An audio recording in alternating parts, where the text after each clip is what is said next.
नमस्कार. तर अबीर गुलाल या मालिकेच्या आजच्या भागात आपण पाहणार आहोत धनाजीराव हे भारतीताईंना सांगत असतात की हिनेच ते झुंबर पाडायला सांगितलं होतं आणि आता ही श्रीच्या जीवावर उठली आहे. हे ऐकून भारतीताई खूप शॉक झालेले असतात.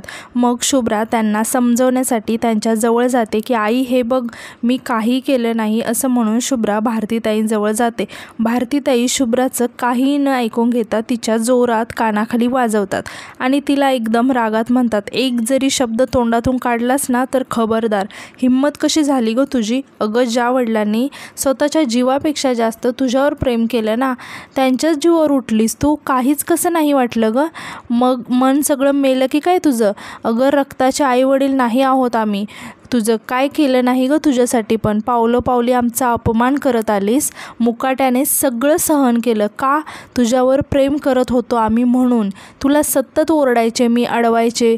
तेव्हा ना तुझे वडील मला गप्प करायचे, म्हणायचे की नको बोलूस तिला काय, माझी शुभ्रा लहान आहे, तिला समजत नाही ग भारती. मला गप्प करायचे ते तुझ्यासाठी फक्त. आणि तू काहीच कसं वाटलं नाही ग तुला? आणि माझ्याकडे नाही तर निदान स्वतःच्या बापाकडे तर बघायचं होतं. अगं अगदी कालपर्यंत मी तुझ्या पाठीशी उभी राहिली होती ना. मी सांगितलं म्हणून त्यांनी तुला फक्त घरात ठेवलं आणि तू याच आईचं कुंकू पुसायला निघालीस. तू हे करताना तुला जरा पण लाज वाटली नाही का ग? आज मी सांगते, आत्ता या क्षणापासून या घरात तुला थारा नाही. हे ऐकून शुभ्रा खूप घाबरते. धनाजीराव भारतीताईंना म्हणतात, भारती थोडी शांत हो. भारतीताई म्हणतात की अहो ज्या मुलीवर तुम्ही जीवापाड प्रेम केलं तीच तुमच्या जीवावर उठले, मारायला निघाली तुम्हाला. हिच्यासारख्या मुलीची जागा माझ्या या पवित्र घरात नाही. आणि त्या शुभ्राच्या हाताला धरून रागाने म्हणतात चल, आणि त्या तिला खेचत बाहेर नेतात.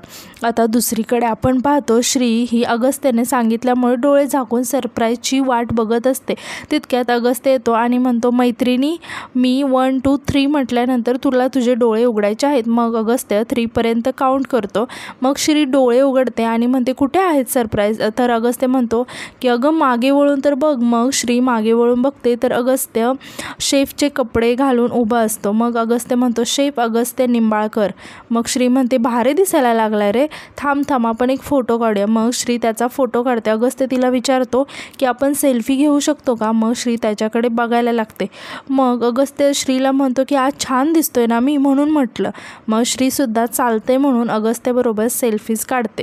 मग अगस्त्य म्हणतो छान आलेत ना? मग श्रीसुद्धा खूप खुश होऊन म्हणते की कुचकट आवडलेत मला पण खूप.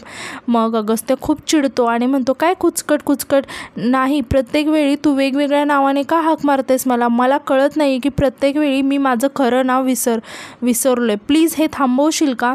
मग अगस्त्य श्रीला म्हणतो की श्री हे ऐकून सगळं नाराज होते. मग अगस्त्य श्रीला म्हणतो, नाही मगाशी ते नाव म्हटलं ना ते बरं आहे, चालेल मला. मग श्री इकडे हळूच हसायला लागते आणि अगस्त्यला विचारते की काय रे काय होतं? मग अगस्त्य म्हणतो, आठव ना काय होतं ते. मग श्री मुद्दाम म्हणते, अरे नाही ना, मला पण नाही आठवत, तू आठव ना कुठलं होतं? मग अगस्त्य सांगतो की अगं तेच आता म्हणत होतीस ना आतमध्ये. मग श्रीसुद्धा मुद्दामून म्हणत असते की अरे कुठे काय अगस्त्य, तुला समजत असतं की अरे. मग अगस्त्य म्हणतो, अरे आत्ता तर म्हणालीस ना हजबंड का काहीतरी म्हणालीस ना, ते जरा बरं आहे, ते चांगलं वाटलं मला, म्हणजे आवडलं मला ते, म्हणलं चालेल ते. मग श्री म्हणते, असं आहे होय, मग चालते का हजबंड म्हणलं तर? मग अगस्त्य श्रीला म्हणतो, म्हणजे बघ तुला आवडत असेल तर चालतंय की. मग श्रीसुद्धा त्याला चिडवण्यासाठी म्हणते की नाही चालत असेल तर नाही म्हणत. मग अगस्त्य म्हणतो, नाही म्हटलं तर चालतंय की, जाम भारी वाटते. मग श्री अगस्त्याकडे बघून म्हणते की तू माझी नक्कल करतोय का? अगस्त्य तिला विचारतो, जमत नाही होय मला? मग श्रीसुद्धा म्हणते की नाही जमतंय की, आणि नाही जमलं तर मी शिकवेल. मग अगस्त्य म्हणतो, ये बात मैत्रीण. आणि तो श्रीला म्हणतो, मैत्रीण फक्त हेच सरप्राईज नाही आहे तुझ्यासाठी, खरं तर मी ठरवलं होतं तुझ्यासाठी खूप डिशेस बनवेल आणि तुला खाऊ घालेल, पण नंतर विचार केला की यात गंमत नाही, मग आपली आवडती डिश बनवावी. मग मी ठरवलं छान आपल्या आवडीचे कांदे पोहे करूया आणि तुझ्या आवडीचा शिरा करूया आणि आपल्या आवडीचा गरमागरम चहा करूया. चहा उकळत ठेवलाय तोपर्यंत तू हे खा. आणि आता यानंतर आपण इकडे भारतीताई शुभ्राला रागाने खेचत बाहेर आणते. धनाजीराव भारतीताईंना समजावत असतात. मग शुभ्रासुद्धा घाबरलेली असते खूप आणि ती नाटक करत म्हणते, अगं आई माझं ऐकून तरी घे, हे सगळं मी असं काहीच केलं नाही आहे. खरं तर हे सगळं त्या श्रीने. श्रीचं नाव ऐकून भारतीताई रागाने शुभ्रावर जोरात ओरडून म्हणतात, ए माझ्या श्रीचं नाव घ्यायचं नाही आहे, माझ्या लेकीचं तुझ्या तोंडून नाव घ्यायचं नाही. मग धनाजीरावसुद्धा म्हणतात, अगं तिच्या नखाची सुद्धा सर नाही आहे तुला. ती तुझ्यासाठी माझी समजूत काढायला निघाली होती, त्याग करायला निघाली होती, पण तू काय केलंस. मग भारतीताई म्हणतात की त्याला तर देवसुद्धा नाही माफ करणार. अगं 24 वर्ष ज्या बापाने तुझ्यावर प्रेम केलं त्या बापाला मारायला निघालीस. काहीच कसं वाटलं नाही गं तुला. आणि त्या शुभ्राला म्हणतात, कधीच सुखी राहायची नाहीस तू. अगं त्या देवाला तरी घाबर. मग शुभ्रा रागाने म्हणते, बंद करा हे सगळं, मला काही गरज नाही आहे त्या देवाची. मी आहे तशी चांगली आहे. आणि कसले फालतू श्राप देताय तुम्ही मला. कोण आहात तुम्ही मला श्राप देणारे. आणि मीच केलं हे सगळं. काय करणार, मीच बाबांना मारण्याचा प्रयत्न केला आहे, पण काय झालं, त्यांना आहेत ना ते जिवंत. मग भारतीताई शुभ्राला म्हणतात, म्हणजे काय वाट बघायची आहे का. शुभ्रा तुला आधीच सांगून ठेवते, यांच्या बाबतीत चुकीचा विचार जरी केला ना तर गाठ माझ्याशी आहे, लक्षात ठेव. आता लवकरात लवकर निघायचं इथून. या घराचे दरवाजे तुझ्यासाठी कायमचे बंद, कळलं. मग हे ऐकल्यानंतर शुभ्रा खूप घाबरते आणि लगेच नाटक करत म्हणते, आई आय एम रिअली सॉरी. आई मला माफ कर. हे बघ मला असं म्हणायचं नव्हतं, मी असं कधीच करणार नाही परत. प्लीज मला माफ कर आई. अगं आई मी पाया पडते. असं म्हणून ती भारतीताईंच्या पाया पडायला निघते, पण भारतीताई तिचं काहीच ऐकत नाही. मग शुभ्रा धनाजीरावांकडे जाते आणि हात जोडून म्हणते, बाबा प्लीज तुम्ही असं केलं तर मी कुठे जाणार, मी पाया पडते तुमच्या, हवं तर. असं म्हणून शुभ्रा धनाजीरावांच्या पाया पडण्यासाठी खाली वाकणार. तितक्यात तिथे प्रभाकरराव देशमुख येतात आणि रागाने म्हणतात की काही गरज नाही आहे कोणाच्या पाया पडण्याची. त्यांच्यासोबत आजी आणि श्रीची आईसुद्धा असते. त्यांच्याकडे बघून शुभ्रा मनातल्या मनात म्हणते, ओ गॉड, हे स्टुपिड लोक का आले तिकडे. आता यांना पण आत्ताच यायचं होतं का. मी माझ्या पद्धतीने सगळं मॅनेज करत होते ना, काही झालं असतं, पण आता हे आलेत म्हटल्यावर नक्कीच काहीतरी गोंधळ घालणार. हे लोक तुला त्यांच्या घरी तरी घेऊन जाणार नाहीत ना. नाही शुभ्रा नाही. आता यानंतर आपण इकडे पाहतो की अगस्त्य श्रीला ब्रेकफास्ट सर्व करत असतो आणि तो श्रीला विचारतो की श्री कसे झालेत पोहे ते सांग. मग श्री म्हणते की पण मला एक प्रश्न आहे. अगस्त्य तिला म्हणतो की आता प्लीज छोट्या मेंदूला त्रास नको देऊस, नको प्रश्न विचारूस, मला एकही प्रश्न नको आहे. तर श्री म्हणते नाही शेवटचा प्रश्न. आणि ती विचारते की हे सगळं कशासाठी हजबंड. मग अगस्त्य खूप खुश होतो आणि म्हणतो कशासाठी. आणि तो श्रीला म्हणतो की तुला इम्प्रेस करायला. पण असं जर तुला वाटत असेल ना तर तसं नाही आहे, कारण तू आधीच माझ्यावर इम्प्रेस झालेले आहे आणि एवढे कष्ट तर मी यासाठी तर अजिबातच नाही घेणार. आणि परत अगस्त्य थोडासा इमोशनल होऊन श्रीला म्हणतो की मला माहिती आहे श्री, आपली मैत्री जरी जुनी असली ना तरी हे घर, इथली नाती सगळं तुझ्यासाठी नवीन आहे. तू कम्फर्टेबल व्हावी यासाठीच सगळं केलं मी. आणि त्याहीपेक्षा महत्त्वाचं म्हणजे आपलं हे नवीन नातं आहे ते त्याची सुरुवात छान व्हावी यासाठी.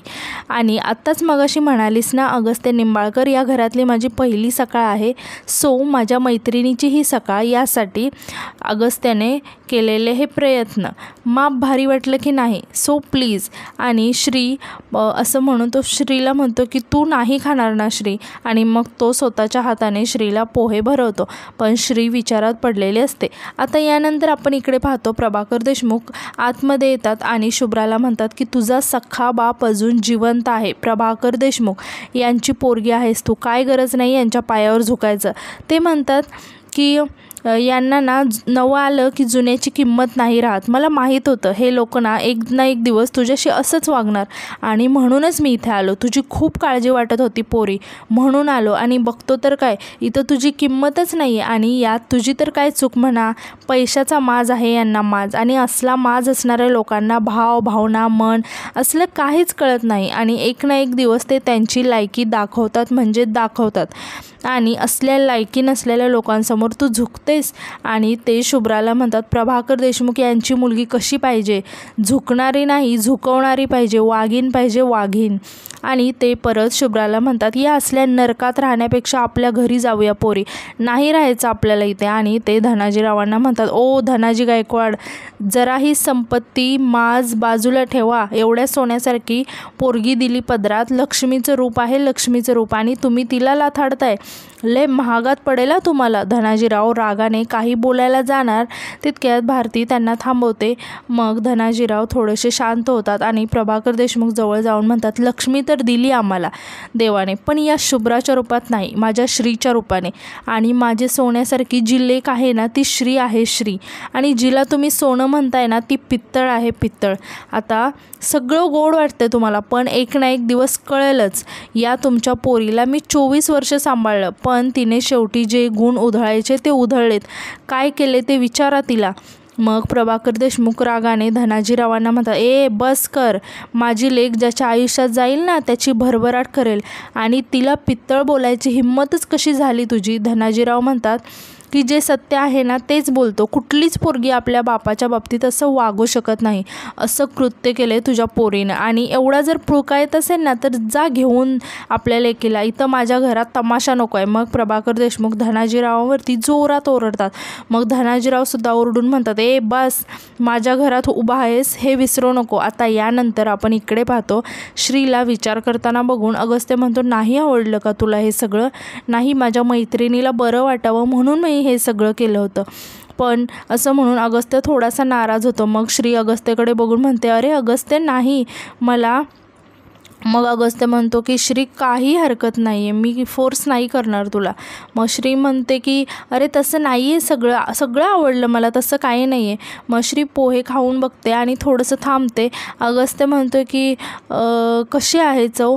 मग श्री म्हणते की अरे आहे तशीच आहे की चव तुझ्या हाताला, खूप छान झालं आहे. आणि मग तीसुद्धा अगस्त्याला पोहेचा घास भरवायला घेते आणि म्हणते, आणि हे माझ्या लाडक्या कुच, असं म्हणते आणि ती थांबते. मग अगस्त्य सुद्धा तिच्याकडे बघत असतो. मग श्री लगेच म्हणते की माझ्या लाडक्या हजबंडसाठी, ज्याने हे सगळं माझ्यासाठी केलं. आणि श्री म्हणते, पण अगस्त्य तिला विचारतो की पण काय? मग श्री म्हणते की त्याने हे मैत्रिणीसाठी केलं ना, बायकोसाठी म्हणून नाही. मग श्री म्हणते की पण काय हरकत नाही. अगस्त्यसुद्धा म्हणतो की हो खरंच खूप सुंदर झालं तर आता मी तुला भरवणार. आणि अगस्त्यसुद्धा श्रीला भरवतो. मग श्री अगस्त्याला म्हणते, अगस्त्य पण हजबंड खूप काही केलंस तू माझ्यासाठी, थँक्यू. अगस्त्य तिला म्हणतो, अजून खूप काही करायचं बाकी आहे श्री, आणि तुझ्यासाठी आयुष्यभर करणार आहे. आता माझ्या हक्काच्या व्यक्तीसाठी मी नाही करणार तर मग कोण करणार, आणि मला करायला आवडेल ते. आणि अगस्त्य श्रीचा हात हातात घेऊन म्हणतो, श्री किती जरी संकट आली ना तरी मी तुझा हात कधीही सोडणार नाही. मग श्री खूप प्रेमाने अगस्त्यकडे बघत असते आणि ती खूप खुश असते. आणि आजचा भाग इथेच संपतो. तर तुम्हाला माझे रिव्ह्यूज कसे वाटतात हे कमेंटमध्ये नक्की सांगा, आणि आपल्या चॅनलला सबस्क्राईब करायला विसरू नका. धन्यवाद.